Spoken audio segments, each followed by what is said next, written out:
खुलुमबाय। फुंबिलिनि गोदान खौराङाव फिन खनसेबाव बरायग्रोना लाग्रोबाय। दिनै 21 जुलाइ दासिमनि सुंद' खौरांखौ लाना फैग्रोबाय।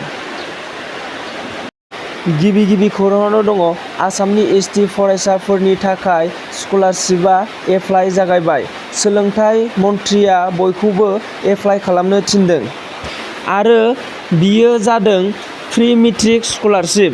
बियाव थाखो 9 आरो 10 थाखोनि फरायसाफोरनि थाखाय आरो थाखो 11, 12 आरो ग्रेजुएसन फरायसाफोरखौ आसामनि सोलोंथाइ मन्थ्रिया बयखौबो एप्लाइ खालामनो थिनदों। नैथि खौराङावनो दङ मैया बरपेटा पुलिसआ 2,50,000नि ड्राग्स जब्द खालामनो हायो।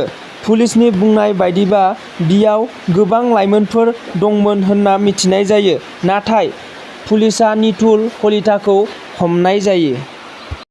थामथि रादाबावनो दङ मैया गुवाहाटीनि बामुलि मेदामाव सासे कम्पानिनि सिकिउरिटि गार्डआ सासे उन्दै गथ'खौ जरजबस्ति खालामनायनि दायाव पुलिसजों हमजादों। हमजानायनि मुङानो जादों ललित ठाकुर।